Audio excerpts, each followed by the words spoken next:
buenas tardes o buenas noches, dependiendo del lugar del que nos vean. Bienvenidos a un nuevo episodio de República Robot, un territorio digital en el que conversamos sobre temas de derecho y tecnología. En nuestro episodio de hoy vamos a tocar algunos temas bien complicados en los que espero que tengamos la posibilidad de entender un poquito eso que en algunos casos parece cierta nebulosa, ¿no? Pero antes de comenzar con ello, vamos a viajar un poquito en el tiempo. ¿Se acuerdan de marzo de 2020, cuando empezó esto que pasaba cada 15 días, ¿no? Empiezan los confinamientos con la llegada de la pandemia del virus SARS-CoV 2019 y en el mundo se empiezan a cerrar ciudades enteras, nos empiezan a confinar y eso ha significado o significó y en algunos lugares sigue pasando que se cerraran escuelas, universidades, empresas, entre otras cosas. Imagínense ustedes lo que significó ese detalle de vivir encerrados para muchos sectores de nuestra economía. ¿Cómo hicimos para levantarnos? ¿Cómo hicimos para seguir trabajando? Bueno, una cosa que pasó en medio de todo lo triste, porque esta es realmente una de las épocas más difíciles que nos ha tocado vivir, pues una de las cosas que pasó fue que nos tuvimos que reinventar y tuvimos que acudir a las oportunidades y posibilidades que nos brindaba el mundo digital. Una de esas posibilidades fue o implicó el crecimiento del comercio electrónico, el boom de las plataformas y de otras tecnologías que, aunque ya estaban por ahí y ya estaban sonando y había unos visionarios por ahí advirtiendo de que de repente un día iban a dar un salto, pues nos aprovechamos de ellas, todas crecieron y salió una en particular que, como les digo, ya estaba por ahí y de repente cobra un auge tremendo y empieza a sonar una frase por ahí llamada NFTs, tokens no fungibles. ¿Con qué tiene que ver eso? Bueno, ya lo vamos a conversar con nuestro invitado de hoy, pero tiene un poco que ver con esa alternativa que encontraron en algunos sectores y especialmente en el mundo del arte digital para seguir existiendo, para seguir trabajando. Alguien, yo les hablaba de un visionario, alguien por ahí ya estaba pensando en esos temas y ya estaba viendo que de repente un día iba a ocurrir ese gran salto. Les cuento que otra de las cosas que pasó con esto de la pandemia, además, fue que pudimos reunirnos a pesar de estar todos encerrados. Y por eso empezó otro auge, además de los NFT y otras tecnologías, el auge de las plataformas como Zoom, como Teams u otras que seguro conocerán. Y eso nos ha permitido poder reunirnos sin importar en qué lugar del mundo estamos. Y por eso, cosa maravillosa, tuve la oportunidad de conocer a alguien que estuve siguiendo desde hace mucho tiempo, a uno de esos que yo veo como visionarios de estos temas de tecnología. Y hoy nos acompaña para conversar sobre esa alternativa que surgió para esos artistas que estaban encerrados y que estaban buscando una oportunidad de seguir trabajando, con sus más y sus menos. Para hablar de qué son los NFTs, qué es el criptoarte y otras criptocosas, nos acompaña hoy en nuestra República Digital, desde el Reino Unido, el señor Andrés Guadamuz. ¿Es Guadamuz o Guadamuz? Bueno, ya tú me dirás. De la Universidad de Sussex. Bienvenido, Andrés. ¿Cómo estás? ¿Qué hora es por allá, por cierto? Aquí ya son las 9:40, entonces por eso estoy con las luces encendidas y todo. Ya espero que no esté muy oscuro. Por dicha, ya me compré una de estas lucecitas de podcast. No, es que Para ahora cuando tenga eres que toda una que celebridad, así que necesito. sí, el Oye, micrófono profesional y bienvenido. todo. Sí, Gracias. sí, sí. No, sí, Muchísimas estoy gracias, Michelle, segurísima. por la invitación. Oye, bienvenido, Andrés, y quería no olvidarme de agradecerte por el esfuerzo, por la diferencia horaria que ya sabes que nos separa, pero la tecnología nos une. Y por eso vamos a comenzar de inmediato a hablar de este tema tan entretenido que nos convoca el día de hoy, que son los NFTs o los NFT o los tokens no fungibles. Una cosa que para muchos de nosotros puede ser una tremenda nebulosa, ¿no? Porque cuando uno empieza a leer sobre estos temas, salen otros conceptos como blockchain, como criptoarte, criptomonedas y un montón de cosas que algunos la tienen muy clara, pero otros no la tenemos tan clara. Entonces acudimos a nuestro gran experto invitado para preguntarle en primer lugar, Andrés, ¿qué son los tokens no fungibles? O sea, si una persona quiere representarse esto mentalmente o quiere salir hoy a la calle a ver ya, cómo se ve un NFT y para qué sirve, ayúdanos. ¿Qué puede hacer? Uy, es difícil explicarlo a veces. Vieras que a veces trato de explicarlo de una forma accesible y la gente como que se nota que empiezan a ver el reloj y como a qué hora se acaba esto, ¿verdad? Como que a veces cuesta. Voy a tratar de darlo con algunos ejemplos, pero realmente lo que tenemos que empezar primero con una explicación es lo que son las tokens o las fichas. Lo que estamos hablando aquí, estamos hablando de blockchain, estamos hablando de una tecnología que se determina o se llama un ledger abierto, un libro de cuentas abierto, que esto es como un libro de cuentas que está en Internet. Entonces, la explicación más fácil es: este libro de cuentas es público y es accesible a todo el mundo. Es un libro de cuentas en el que uno puede escribir cualquier cosa. Si uno tiene permisos y todo, hay cuestiones técnicas.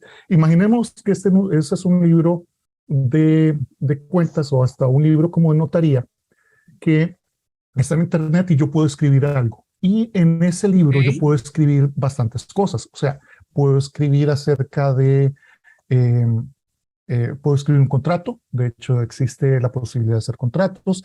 Puedo utilizarlo para, digamos, sacar monedas o, digamos, la misma analogía del libro que tenemos esto. Entonces, para sacarle pedacitos al libro y utilizarlos como monedas, pero también muy interesante es la aplicación de lo que se llaman las fichas o los tokens. La ficha es tan solo una representación digital de algún bien o servicio. Entonces estamos hablando, por ejemplo, de una representación digital de millas de avión o de vuelos, de puntos de viajero frecuente, cualquier cosa que pueda ser representada digitalmente puede ser escrito como una ficha. O sea, volviendo un poquito atrás, entonces, es un libro digital donde anotamos. Es un libro digital. Okay. Se podría hacer también una base de datos. Mucha gente lo llama como una base de datos o un libro digital. Esto está en bases de datos alrededor del mundo. Okay. ¿Y qué podemos encontrar en ese libro digital? O sea, ya tú nos dabas unos ejemplos, pero ¿qué otras cosas? Porque yo sé que este tema como que tuvo un boom con lo que decía de los artistas, ¿no? Esa fue una alternativa que encontraron los artistas para seguir funcionando. Entonces, ¿qué tipo de cosas, para que nos lo representemos mentalmente, se vinculan con el arte y con los NFTs? Precisamente entonces, cuando estamos hablando de estos tokens, de estas fichas, podríamos crear una ficha que es una entrada en este libro digital que representa a algún tipo de arte. Entonces, por ejemplo, podríamos tener algo que sea una representación digital de una obra o de un juego o de un carácter en un juego o de un pedazo de territorio o en un juego, digamos, cualquier cosa. Y entonces tenemos diferentes tipos de estas fichas. Hay fichas fungibles y fichas no fungibles. Entonces, por ejemplo, una ficha fungible, no sé si la gente ha ido a un casino, por ejemplo, o ha ido a un... Aquí en la ciudad donde estamos grabando hay uno. Bueno, entonces, cuando uno va a un casino, por ejemplo, te dan fichitas, ¿verdad? Okay. Y estas fichitas son fungibles, porque te dan una fichita y tendrá algún valor, pero no importa qué ficha te dan, esa es lo que denominamos una ficha fungible. Las fichas fungibles entonces pueden ser monedas o pueden ser también fichas de juego. Entonces, no importa, a mí me dan una y se la puedo intercambiar a otra persona. Y dice, ay, mira, se me cayó, se me rompió. Y porque tienen el mismo valor. Tienen exactamente el mismo valor. Esas son fungibles. Perfecto. Los bienes no fungibles, en realidad, estamos hablando de, por definición, son bienes que no son intercambiables. Entonces, lo fungible es intercambiable, los no fungibles son no únicos. No se pueden intercambiar porque son únicos. Entonces, cuando estamos hablando de podríamos estar hablando de una ficha, o para seguir utilizando la analogía, podríamos estar hablando de una moneda muy antigua, muy valiosa, que es única. Entonces, coleccionables, por ejemplo. Una coleccionable. Piezas de colección. Exactamente. Y podemos tener también otra gran cantidad de bienes no fungibles. Entonces, estamos hablando de bienes como que sería una estatuilla de oro o un brazalete de plata específico, ¿verdad? O tú decías de cosas así. Tú decías hace un segundo que cualquier cosa se podría representar ahí. ¿Qué es lo más raro que has visto? Y nos sigues contando entonces, porque vamos entendiendo poco a poco lo que son los NFT. ¿Qué es lo más raro que has visto como un NFT o representado? Yo creo que lo más raro que he visto fue un contrato de una ficha que alguien realizó como un contrato que era para declarar el amor eterno a una persona. Entonces, ¡qué creativo! Sí, como este libro es para siempre, es inmutable, es una de las características que tienen esas cosas. Entonces estamos hablando de, por ejemplo, alguien que declaró su amor eterno realmente en un libro inmutable que no puede cambiarse y ahí va a quedar siempre por la historia mientras exista este libro de cuentas, ¿verdad? Entonces alguien creó una ficha específica para declarar su amor eterno. Uno puede crear cualquier cosa, ¿verdad? Los NFTs entonces son representaciones digitales de estas fichas no fungibles que tienen supuestamente un valor único. Entonces están representando, por ejemplo, una obra de arte. Podrían estar representando que es única, podrían estar representando la Mona Lisa, podrían estar representando a Van Gogh, etcétera, etcétera. Y lo otro. Por eso se habla entonces de criptoarte. ¿Y qué significa eso de cripto, por ejemplo, en ese contexto? Porque efectivamente... Perdón. No, adelante, por favor. Sí, el criptoarte, entonces, estamos hablando de una representación. El cripto aquí es que todas estas fichas son criptográficas. Entonces, son las fichas en sí, cuando uno las encuentra, es un montón de números. Entonces, la mejor forma que yo lo puedo explicar es una secuencia de números que es hexadecimal y es un contrato como de 10, 11 o 15, ya sean letras o ¿dígitos? Números. Entonces, todo dígitos, exactamente. Y entonces estamos hablando de que esa es la dirección criptográfica de la ficha. Bueno, y eso que es un concepto a veces es más fácil cuando uno la ha visto. Entonces uno puede ver, y eso es lo que estamos hablando de cripto en criptográfico. Cuando estamos hablando de criptoarte, por ejemplo, yo he hecho esto, yo hice una imagen, hice una pintura, la puse en línea, la subí en línea a un servidor, y esta imagen, ya una vez que la subí en línea, la puse como una ficha no fungible. Entonces lo que hice fue subirla en línea y decir, esta ficha representa esta obra. Entonces lo que estamos hablando, la otra característica de los NFTs es que el NFT, la ficha, no es la obra. Es una representación. Importante eso. De la obra. Repítelo, por favor. Importante detalle, porque he leído todo lo contrario. Sí, es importantísimo porque eso es la cosa que la gente se equivoca más. La gente dice, bueno, yo me compré un NFT, me compré esta obra de arte es mía. No, esto se compró ¿Viste una lo pieza del que NFT representa. del Ujú. guión o del libro de Dune? ¿Lo viste? Ah, sí, sí, sí, Que sí, sí. creían que habían comprado una versión especial, si no recuerdo Sí, mal. esto es una Es muy buena historia la acotación. interesantísima. Esta es una historia interesantísima. Unos tipos hicieron em, un contrato para crear un contrato inteligente para comprar una edición especial del libro Dune de Alejandro Jodorowsky. Dune. Ujú.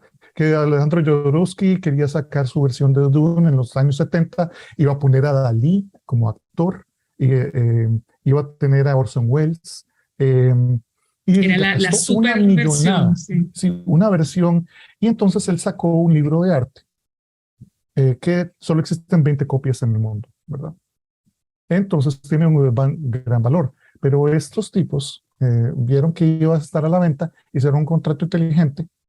Como el contrato inteligente es público, la gente empezó a ponerle más y más precio. Entonces, Oh, eh, el libro por lo general se vendía a $30,000, las otras copias, esto lo compraron en $2 millones, porque la gente estaba viendo que como es un público, el contrato era público, la gente empezó a decir y a ponerle más dinero a las ofertas. Y entonces terminó en 2 millones. Oye, Bueno, interesante eh, el dato, pero sí, sigue contándonos entonces sobre el criptoarte, las bueno, cripto. sí, perdón. Sí, ya me perdí en esa historia, pero al final Es mi fue un culpa, pero no te drama. preocupes porque es un ejemplo muy bueno. Te Sí. habías quedado en que nos decías que no es lo mismo Mm, la obra que el NFT. Entonces entiendo yo que la ficha, el token, o llamado mm, NFT, obviamente, sería como el soporte digital que contiene la obra de arte. sí. Eh, si queremos usar otra analogía, podríamos estar hablando de que un NFT es un recibo de la obra. Mm, ok. Eh, y a veces ni siquiera eso, es un recibo que contiene un vínculo a la obra. Entonces, hay una analogía muy bonita que me ha parecido que una gente la utiliza, es de que es como un mapa del tesoro, ¿verdad? Un NFT Está dice buena. dónde encontrar la obra. Esa me Mm, gustó. sí, No la había escuchado, me gustó mucho. Oye, y hablando de mapa al tesoro, ujú. ¿cuánto puede llegar a valer un NFT? Porque tú dices que tú has incursionado en este mundo y el término me parece que se utiliza es mintear o acuñar un NFT. Mintear, acuñar, sí, Tú lo has hecho, ¿no? sí, ¿Cómo te vas con eso? Porque yo he visto de algunos que han llegado a valer miles de dólares y millones de dólares. ¿Cómo te fue a sí. ti? No, no he hecho nada de plata. Más bien he perdido. Todos mis experimentos más bien he logrado y yo he hecho ya como 50, ¿verdad? Como ¿En serio? experimento. Sí, de hecho, Uy, la última he vez que hecho de conversamos todo. sobre eso creo que estabas en el primero, experimentando con el primero, pero No, ya he hecho como ¿duro ahí o 50. no? Eh, He vendido como 10, ¿ya? Pero todos los he vendido. Creo que el que mejor se vendió fue mi artículo jurídico sobre NFTs. Lo vendí a $60. Entonces, ¿En serio? Bueno, no sé quién lo pero compró. igual, bueno, Sí, para todo el trabajo que hay detrás, sí. no creo Para que todo el trabajo valga, atrás, sí. pero, pero Lo hombre, vendí en $60, pero para tener esto, porque hay un montón de gastos, hay un montón de gastos que uno tiene que comprar para hacer para acuñar, para mintear esto. Entonces, calculé que había gastado como $50 para una en la ganancia producción. sin la producción. Entonces, terminé con una ganancia de $10, ¿verdad? Bueno, pero hay personas que quizás están buscando una forma de vida, digamos, y está viendo en el arte digital una posibilidad.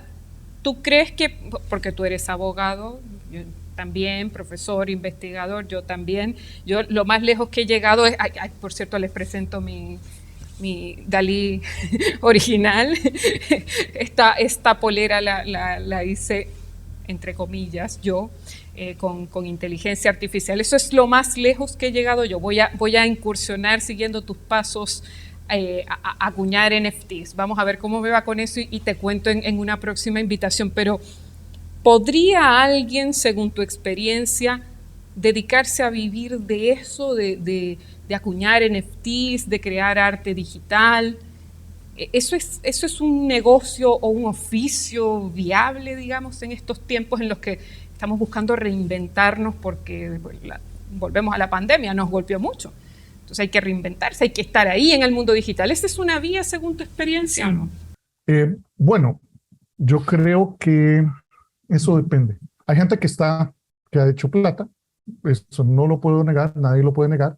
Hay gente que está viviendo de esto, que han dejado sus trabajos y todo.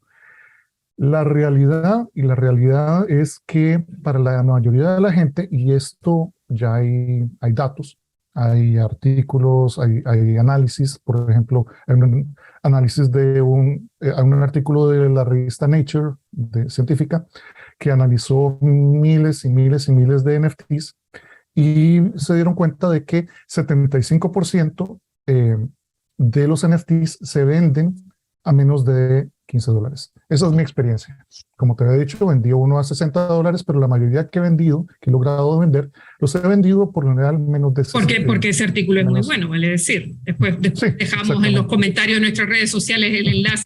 Artículo, por cierto, porque es bastante bueno. Exactamente, muchas gracias. Pero vale más que eso. Sí, pero por lo general, el 75% de las obras de los NFTs o no se venden o se venden a menos de $15. Entonces todo depende. La gente por lo general no va a poder vivir de esto. Después, la gente que vende es una minoría y estamos hablando de un 10% de la gente que vende puede vender a más de $1,500. Y estas son estadísticas que puedo dar. Que ya están documentadas. Ya está documentado. Y de ese 10%, un 1% son los que han vendido el 90% del valor de las obras. Entonces estamos hablando otra vez. ¿Por qué tanto escándalo, tanto el boom de los NFT? ¿Por qué crees tú que está eso?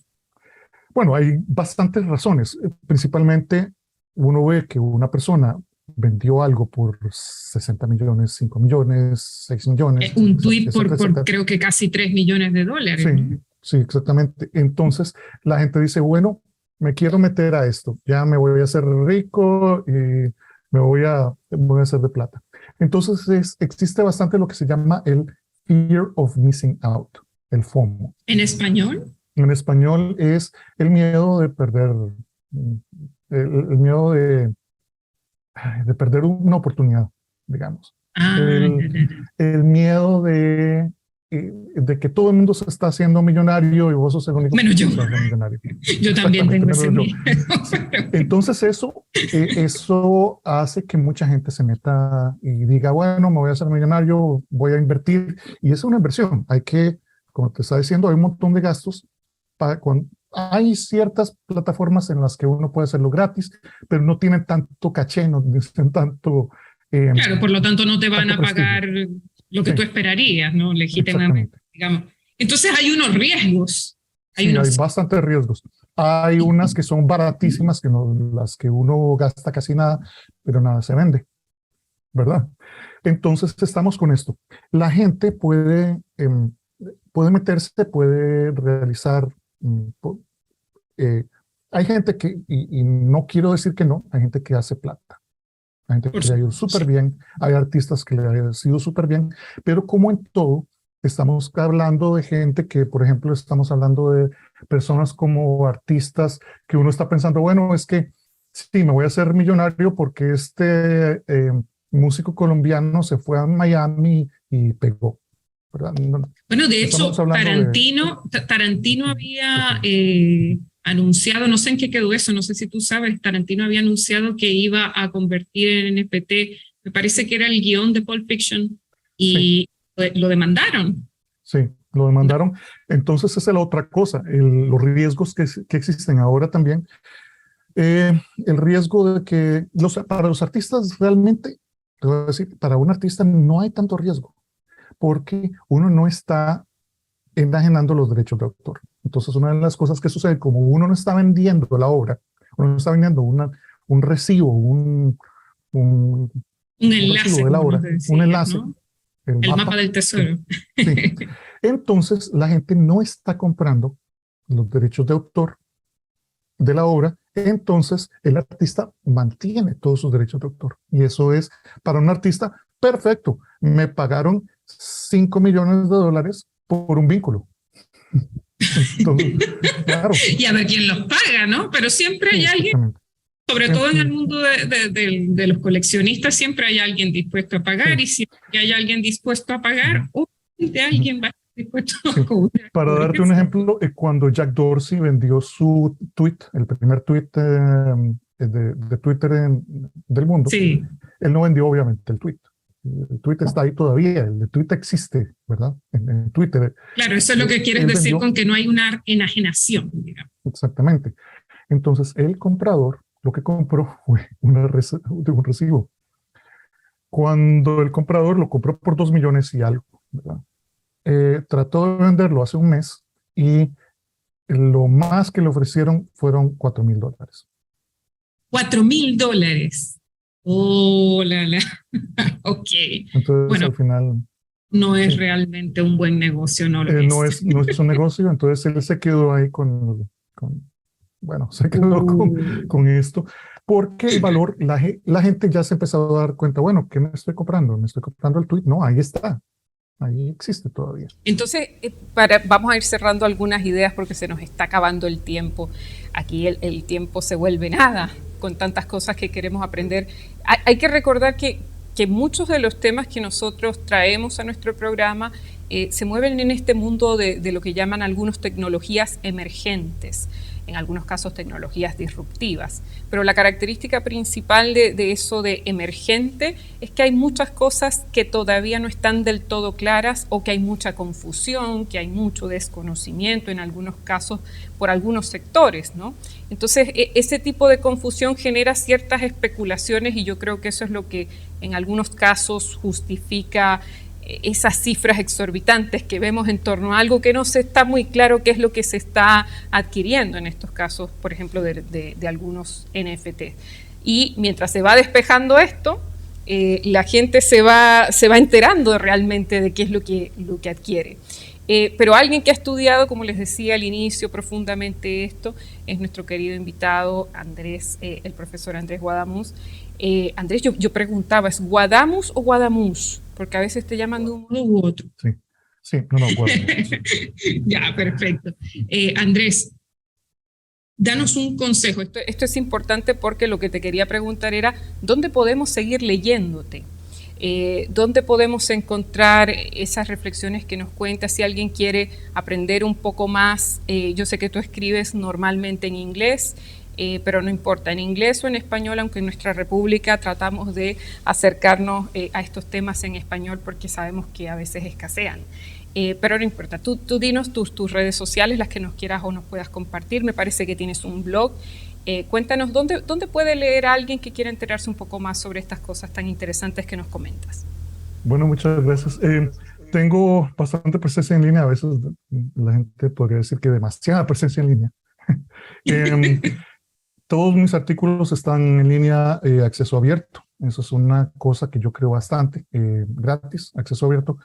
Ahora, la inteligencia artificial, una de las cosas que nos ha ayudado bastante es de que todos los artículos, una vez que uno los tiene, puede sacarles una traducción bastante buena. Entonces tengo los artículos, todos estos los tengo en la red SSRN, Social Science Research Network, y ahí tengo absolutamente todos mis artículos. Tengo un blog que por lo general escribo 1 o 2 veces al mes. Y últimamente he estado hablando un poco menos de NFTs, pero un poco más de inteligencia artificial, que es mi otro tema. No sé, que yo creo que nos debemos esa conversación también. Sí, tecnoyama.co.uk. Y después tengo Twitter, Tecnoyama también. Esa es mi personalidad en línea. Tu alter ego una larga digital. historia muy aburrida. Sí, mi identidad digital, porque a veces me di cuenta de que la gente no se acordaba cómo me llamaba yo, quién era. Por eso te pregunto lo de Guadamus y Guadamus. Exactamente. Porque además exactamente. el otro tema es, tú eres tico, ¿no? Sí, sí, sí, sí. Radicado en Reino Unido. Sí, desde hace, vivo ya aquí desde hace 22 años y ya, ya bastante. Y ya yo soy tico británico, ya tengo las dos La doble nacionalidades. Soy nacionalidad. británico desde hace 2 años y un poquito. Entonces sí, tengo todas estas presencias. La presencia en línea es Tecnoyama y en Twitter. Ahí, eh, ahí es donde me pueden encontrar también. Estupendo, muchísimas gracias, Andrés, de verdad yo sé que nos quedaron cosas pendientes por conversar, pero te quiero agradecer no solo por tu disposición de contarnos estos temas en un lenguaje que todos podamos entender, sino además por el esfuerzo tremendo de seguirnos con esta diferencia horaria que tenemos. Sabemos que siempre contamos contigo y estoy segurísima, si es que tu agenda lo permite, de que volveremos a conversar sobre estos temas. Ya para cerrar, siempre le dejamos a nuestros invitados un minuto de oro, un minuto para hacer una reflexión final, algún consejo para nuestros seguidores. ¿Qué les dirías en relación con esto del cripto, del mundo cripto y de las criptocosas? Porque seguro van a ir saliendo unas cuantas más. ¿Hay futuro? Sí. ¿Qué les recomendarías? Si van a invertir, que inviertan con inteligencia. Hay una gran cantidad de fraude. Hay buenos proyectos, hay proyectos interesantísimos de gente, de artistas verdaderos y reales que están tratando de sacar su arte. Pero hay también una gran cantidad de fraudes. Entonces, que inviertan con inteligencia, que si van a invertir, si van a sacar sus obras, que lo hagan con cuidado, que investiguen cuáles son las plataformas que les puede costar menos. Hay plataformas que son gratis, como estaba diciendo, o a veces que cuestan bastante menos. Y que también si van a comprar, que sepan lo que están comprando, que sepan que no están comprando la obra, no están comprando ni siquiera los derechos de la obra, sino que lo que están comprando es como, digamos, algo para alardear, se podría decir. Para el mapa del tesoro. Amigos, sí, para que los amigos vean, tengo este vínculo único a este mono, digamos. Ya, es bueno. Bueno, entre gustos y colores no hay nada escrito. Muchísimas gracias, querido Andrés, por acompañarnos y por estos temas que son de verdad increíblemente interesantes. A nuestros seguidores les queremos dar las gracias también por estar ahí, por acompañarnos. Les recuerdo que soy su host, su presentadora, Michelle Azuaje Pirela, y los dejo invitados para un nuevo y fascinante episodio de República Robot, una república digital en la que hablamos en español sobre temas que interesan a la tecnología y al derecho. Muchísimas gracias por acompañarnos. Nos vemos en un próximo episodio. Andrés, chao.